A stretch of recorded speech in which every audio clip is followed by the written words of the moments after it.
Awadh computer centre की आज की क्लास में आप सभी का स्वागत है। आज की क्लास में हम आपको बताएंगे प्रधानमंत्री मोदी द्वारा शुरू की गई कुछ स्कीम के बारे में, जैसे कि एनपीएस।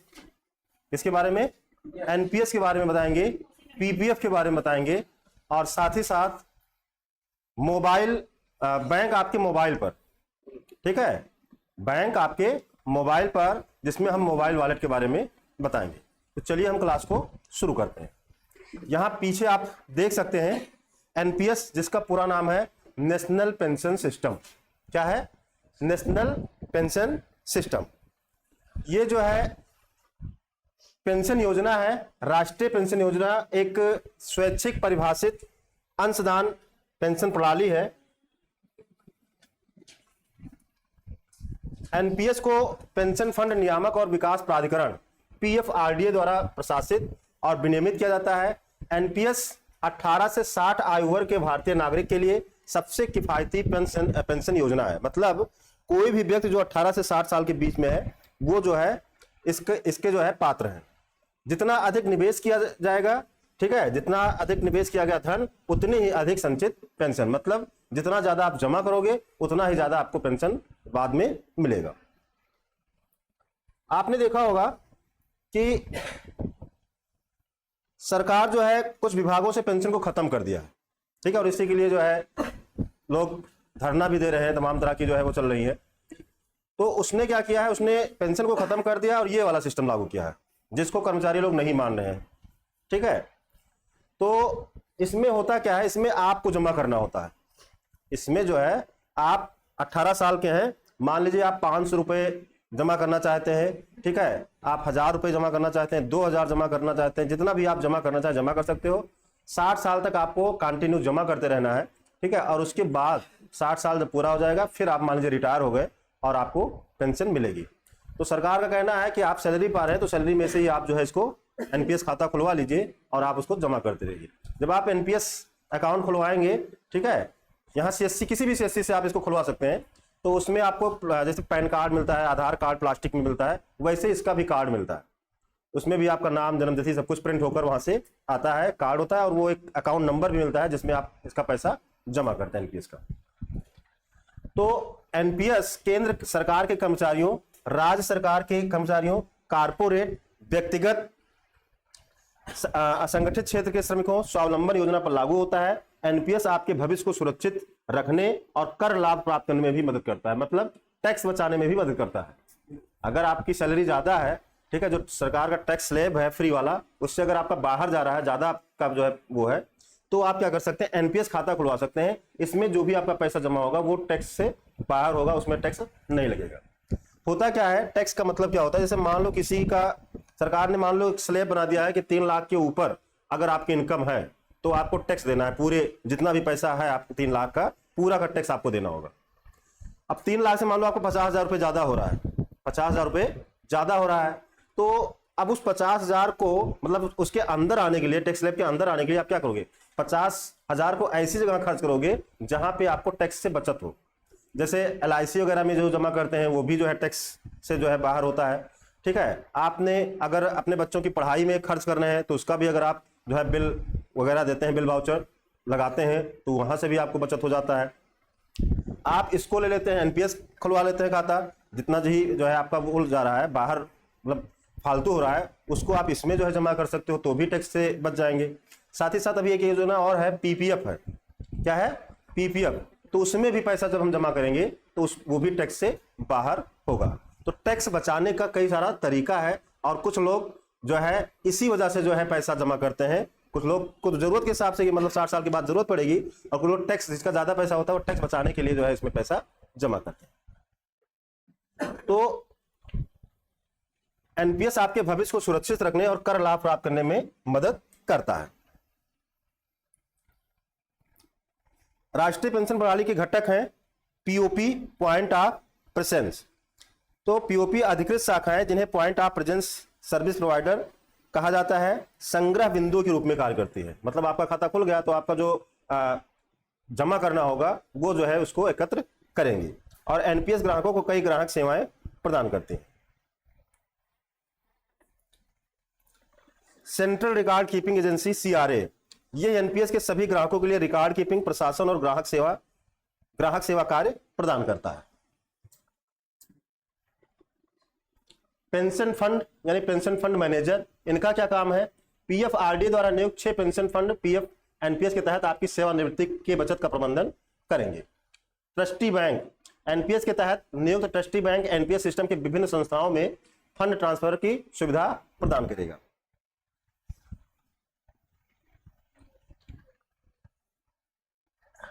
एएसपी क्या करेगा? आपके एनपीएस से बाहर निकलने के बाद नियमित मासिक पेंशन देने के लिए जिम्मेदार होगा। जब आपका पूरा हो जाएगा तो नियमित मासिक पेंशन देने के लिए एसएसपी जो है, एएसपी जो है आप जिम्मेदार होगा।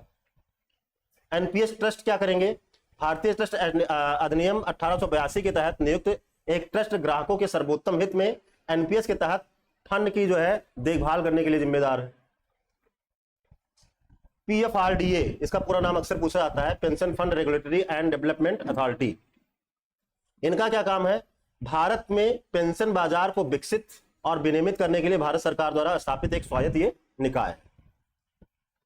अब चलिए हम जानते हैं पीपीएफ के बारे में। इसके बारे में पीपीएफ, तो जैसा कि आप देख सकते हैं पीपीएफ का पूरा नाम है पब्लिक प्रोविडेंट फंड। क्या है? पब्लिक प्रोविडेंट फंड है। भारत सरकार द्वारा शुरू की गई एक 15 साल की निवेश योजना है।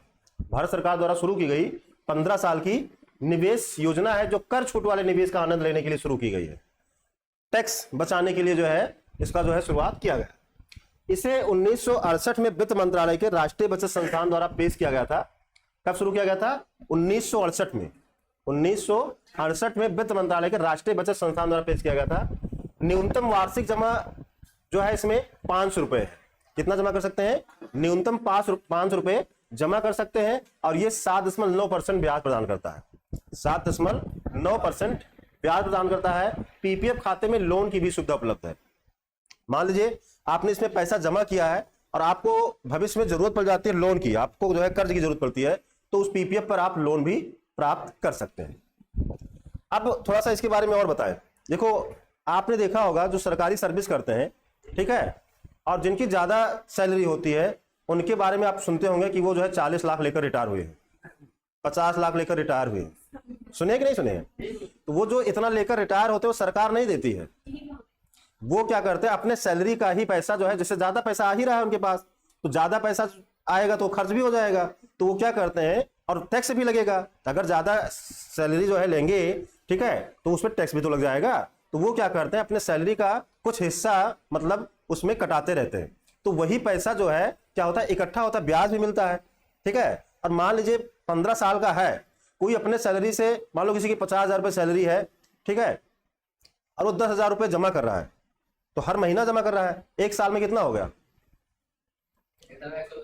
1,20,000 हो गया, ठीक, एक साल में। अब आप 15 साल का जोड़ लीजिए, ठीक है। उसके बाद 15 साल में उसका दूना भी हो जाएगा। जैसे 10 ही साल में तो दूना होता है, 10 साल में दूना होता है, तो वैसे ही जोड़े तो 15 लाख से ऊपर हो जा रहा है, मतलब लगभग हो जाता है 20-2500, लगभग 18 लाख रुपए हो जाएगा, लगभग 18 लाख होगा। तो 15 साल में मान लो वो 2 बार दूना होगा, 15 दूना 30 होगा, 30 दूना 60 होगा, अगर 10,000 रुपये जमा करें। तो वही पैसा जब वो रिटायर होते हैं तो लेकर जो है रिटायर होते हैं।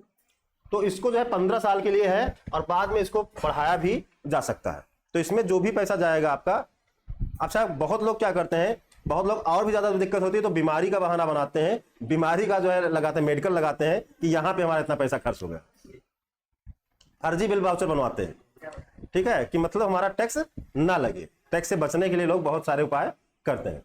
तो अब समझ में आ गया होगा कि लोग कहां से पैसा लेकर रिटायर होते हैं। सरकार नहीं देती, वो उन्हीं का पैसा है, वो अपनी सैलरी से कटाते रहते हैं।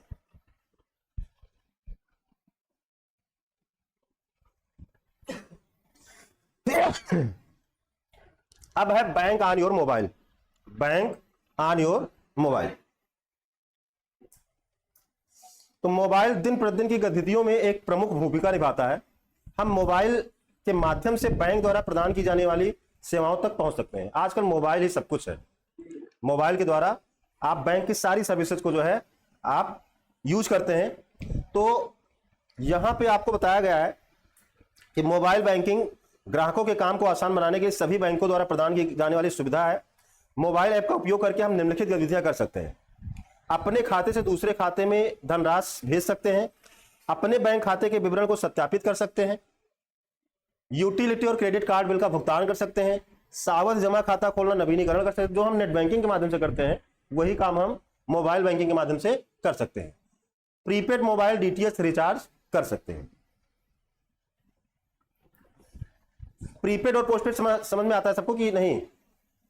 प्रीपेड मोबाइल क्या है, पोस्टपेड मोबाइल क्या?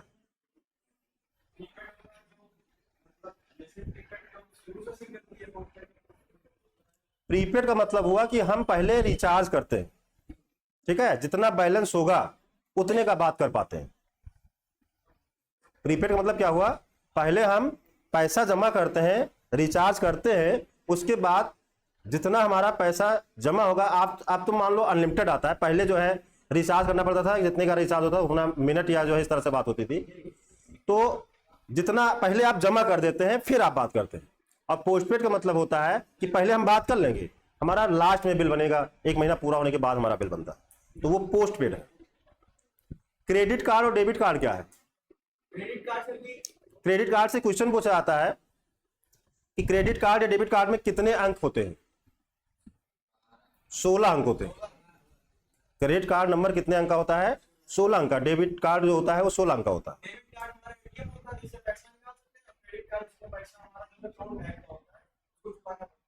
बता रहे हैं। तो ये क्रेडिट कार्ड डेबिट कार्ड हो गया, और हर एक, चाहे क्रेडिट कार्ड है चाहे डेबिट कार्ड है, उसमें एक तो एक्सपायरी डेट होता है। क्या होता है? एक्सपायरी डेट होता है। जैसे मान लीजिए कोई आपने क्रेडिट कार्ड डेबिट कार्ड प्राप्त किया है तो उसमें लिखा रहेगा कि ये जो है 2025 तक चलेगा कि 2028 तक चलेगा, इस तरह से लिखा होता है।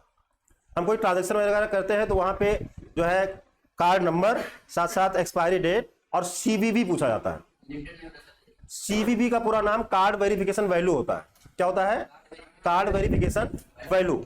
बहुत इंपॉर्टेंट है, पूछा जाता है अक्सर। सीवीवी का पूरा नाम कार्ड वेरिफिकेशन वैल्यू होता है, जो कि 3 अंक का होता है, एटीएम में पीछे होता है। तो ये ट्रांजैक्शन के काम आता है। हमको कभी भी किसी को ना अपना एटीएम नंबर, ना ही हमको एक्सपायरी डेट और ना ही सीवीवी बताना चाहिए। तो ये हो गया, ये इंपॉर्टेंट क्वेश्चन है, ठीक है। क्वेश्चन पूछा था आधार कार्ड किसके द्वारा जारी किया जाता है? तो यूआईडीएआई के द्वारा जारी किया जाता है। यूआईडीएआई का पूरा नाम भी अक्सर पूछा जाता है। वैसे अपने आधार कार्ड में देखेंगे तो यूआईडीएआई का पूरा नाम लिखा है ऊपर ही, ठीक है। तो ये कुछ क्वेश्चन है। तो मोबाइल वॉलेट एक वर्चुअल वॉलेट है जो आपके क्रेडिट कार्ड या डेबिट कार्ड की जानकारी को स्टोर करता है। भौतिक रूप से कार्ड ले जाने के बजाय हम मोबाइल डिवाइस का उपयोग करते हैं। हम कार्ड ले जाने के बजाय, क्योंकि हमारा जो वॉलेट है वो किससे बनता है? एटीएम से बनता है, तो हम कार्ड को नहीं ले जाते, हम अपने मोबाइल से ही ट्रांजेक्शन कर सकते हैं। भौतिक रूप से कार्ड ले जाने के बजाय हम मोबाइल डिवाइस का उपयोग कर सकते हैं। मोबाइल वॉलेट, ड्राइवर का लाइसेंस, ठीक है, सामाजिक सुरक्षा नंबर, स्वास्थ्य सूचना कार्ड, लॉयल्टी कार्ड, होटल कुंजी कार्ड, बस या ट्रेन टिकट स्टोर करने में भी मदद करता है।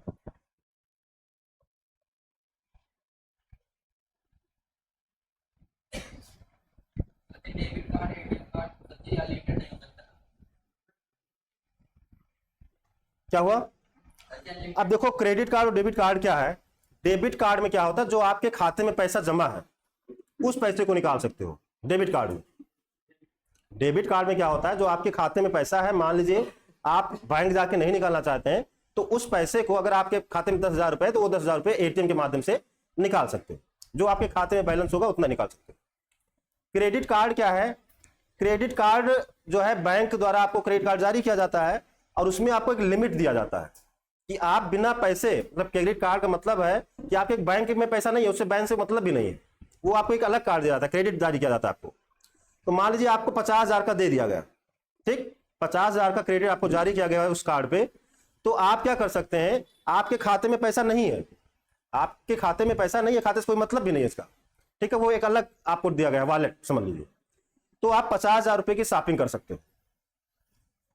अगर आप चाहें तो कैश भी निकाल सकते हैं, लेकिन 10,000 रुपए निकालोगे तो 500 रुपए एक्स्ट्रा उस पर चार्ज लगेगा। 20,000 रुपए निकालोगे तो 1,000 रुपए सीधा देना पड़ेगा आपको। तो कैश निकालने का कोई फायदा नहीं है उससे। आप उससे परचेज कर सकते हो, ठीक है, पेट्रोल पंप पे जाके, मान लो 10,000 रुपए की जरूरत ही है तो आप पेट्रोल पंप पे चले जाइए, 10,000 रुपए का उनसे जो है पर्ची बनवा लीजिए, मतलब आप उनको क्या कर रहे हैं, उनसे डीजल पेट्रोल खरीद रहे हैं, तो आप उससे बच जाओगे जो 500 रुपए का चार्ज है। और अगर आप एटीएम से जाके निकाले तो 500 रुपए लग जाएगा 10,000 का। अब ये जो है आपको क्रेडिट देते हैं, उसके बाद जैसे मान लीजिए आज आपने शॉपिंग कर लिया तो उसमें एक समय देते हैं कि आपको जो है 1 तारीख से मान लो 30 तारीख तक का उसका समय है। तो अगर आपने 1 तारीख को पैसा उसमें से मतलब परचेज किया है, कोई चीज सामान खरीदा उस पैसे से क्रेडिट कार्ड के, तो आपको जो है 40 दिन के अंदर उसको जो है जमा करना होता है। 40 दिन के अंदर क्रेडिट कार्ड में जो भी पैसा आपने खर्च किया उसको जमा करना होगा। अगर 40 दिन से 41 दिन हुआ तो वो जो है लगभग 14% ब्याज जोड़कर आपके पूरे पैसे का जो है लेंगे। और अगर आप अंदर जमा कर दिए तो आपका एक भी पैसा नहीं लगेगा, आपका एक भी पैसा नहीं लगेगा। इमरजेंसी में काम आता है क्रेडिट कार्ड। अब कभी कभी क्या होता है, लोग सोचते हैं, ये सोच लेते हैं कि हमने आज खरीदारी किया तो आज से 40 दिन जोड़ा जाएगा। इसी में गलतफहमी में जो है क्या करते हैं कि उनका जो है वो जो है बन जाता है, मतलब ब्याज वगैरह देना पड़ जाता है। ऐसा नहीं है, जो उसका समय है, उसका जो बिल बनता है, बिल का समय अगर मान लीजिए 30 तारीख तक का है कि 1 से 30 तक उसका माना जाता है, आपने 29 को खरीदारी कर लिया, तब आपको पैसा 11 दिन के अंदर ही जमा करना है। कितने दिन के अंदर? 11 दिन के अंदर ही जमा करना है। आपने पहली तारीख को खरीदा तो आपको लगभग 39 दिन का समय मिल गया, और अगर आप 29-30 तारीख में खरीदते हैं तो आपको केवल 10-11 दिन का समय मिला है। तो ये आपको ध्यान रखना होता है। अच्छा, बैंक जो है क्रेडिट कार्ड जारी क्यों करते हैं, उनका फायदा क्या है कि जब अगर आप टाइम से जमा करते हैं तो उसको उनका कोई फायदा ही नहीं है। तो यही जब आपसे कभी भूल चूक होती है, जब भूल चूक होती है तो इकट्ठा आपसे वो ले लेते हैं, इकट्ठा आपसे ले लेते हैं, ब्याज वगैरह जोड़कर तमाम पैसा आपको देना पड़ जाता है। कभी कभी तो ऐसा भी होता है कि लोग भूल ही जाते हैं कि हमारे क्रेडिट कार्ड से खर्चा हुआ है। अगर आपका बैंक के साथ संबंध अच्छा है, आप ट्रांजेक्शन वगैरह कर रहे हैं तो बैंक जारी करता है। वैसे प्राइवेट बैंक तो आप वैसे भी जो है क्रेडिट कार्ड दे रहे हैं। तो ये हो गया। अब इसमें कुछ क्वेश्चन भी हैं जो कि कुछ इसी में से हैं, कुछ बाहर से भी होंगे। अच्छा, आज आपने पढ़ा क्या है इस पूरे चैप्टर में? तो इस विषय में, इस पाठ में हमने बचत के महत्व पर विस्तृत जानकारी प्राप्त की, बैंक का महत्व, बैंकिंग उत्पाद जैसे खाता जमा, ऋण, खाता खोलने की प्रक्रिया, बैंकिंग सेवा, ATM, internet banking, mobile banking, mobile wallet, बीमा और भारत के प्रधानमंत्री द्वारा शुरू की गई विभिन्न योजनाओं के बारे में जानकारी प्राप्त की है। अब पूछा गया है ओटीपी का पूरा नाम बताइए। तो ऐसे कई ऑप्शन रहेंगे जिसमें से आपको एक जो है चूज करना होगा। One time password, QR code का पूरा नाम क्विक रिस्पांस कोड होता है, यूपीआई का पूरा नाम यूनिफाइड पेमेंट इंटरफेस होता है। अगर हम एईपीएस का पूरा नाम एईपीएस किस संस्था द्वारा विकसित किया गया है, तो एनपीसीआई द्वारा विकसित किया गया है। यूएसएसडी को कितनी भाषा में प्रयोग कर सकते हैं, तो यूएसएसडी को 12 भाषाओं में प्रयोग कर सकते हैं।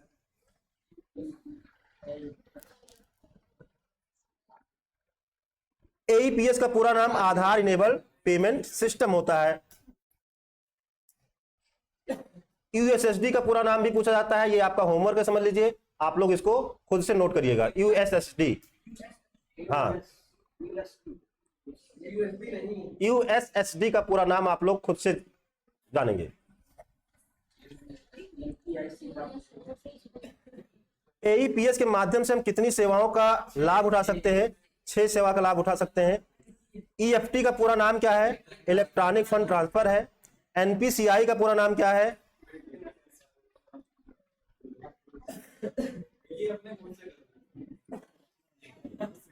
National payment corporation of India. इसमें शायद ऊपर दिया गया होगा, नहीं दिया है, कट है। इनमें से 4 मिलियन डॉलर की कंपनी कौन सी है? पेटीएम। कौन सी है? पेटीएम। IMEI का पूरा नाम क्या है? International mobile equipment identity. SBI buddy wallet में हम कितना धन रख सकते हैं, कितना बैलेंस रख सकते हैं? देखो, एक वॉलेट तो है, इसमें अनलिमिटेड नहीं रह सकते, 1 लाख मैक्सिमम हम एसबीआई वॉलेट में रख सकते हैं। वॉलेट आपका अलग है, बैंक खाता आपका अलग है, वॉलेट आपका अलग होता है। और जैसे आप रिचार्ज करते हैं तो वहां पे एक ऑप्शन होता है, वॉलेट से आप रिचार्ज करना चाहते हैं या जो है अकाउंट से डायरेक्ट रिचार्ज करना चाहते हैं। ठीक है, तो बहुत लोग वॉलेट में अलग से पैसा रखते हैं, ठीक है, और खाते से तो आपका खाता से कर ही सकते हैं। बैंकिंग क्षेत्र में अधिक संख्या में चेकों के निस्तारण में सहायता करता है कौन? MICR magnetic ink character recognition के द्वारा हम चेकों को आसानी से रीड कर सकते हैं, जिससे जो है ज्यादा चेक को जो है निस्तारण किया जा सकता है। नेफ्ट का पूरा नाम national electronic fund transfer. Mobile banking में संभव है, क्या संभव है? खाते की बचत राशि देखना, बिजली बिल भुगतान देखना करना और फंड ट्रांसफर करना, ये सभी जो है संभव है। RTGS का पूरा नाम रियल टाइम ग्रॉस सेटलमेंट है। बैंक द्वारा ब्याज दिया जाता है, किस पे? लोन पे दिया जाता है, डिपॉजिट पे ब्याज दिया जाता है। लोन पे ब्याज लेता है, ठीक है, और डिपॉजिट पे ब्याज देता है। KYC का पूरा नाम नो योर कस्टमर। MMID का पूरा नाम mobile money identifier. Internet banking का कार्य नहीं है, क्या नहीं है? खाते से नगद निकालना। नगद कहां निकाल सकते हैं? आप ट्रांसफर कर सकते हैं, ठीक है, और सब कुछ कर सकते हैं। तो आज की क्लास में आपने जाना NPS के बारे में, PPF के बारे में, मोबाइल बैंकिंग के बारे में, मोबाइल वॉलेट के बारे में, साथ ही साथ कुछ इंपॉर्टेंट क्वेश्चन के बारे में भी आपको जानकारी मिली है। आशा करते हैं क्लास समझ में आई होगी। अगली क्लास में हम आपको फ्यूचर स्किल के बारे में बताएंगे। तो मिलते हैं नई क्लास में, तब तक के लिए जय हिंद, जय।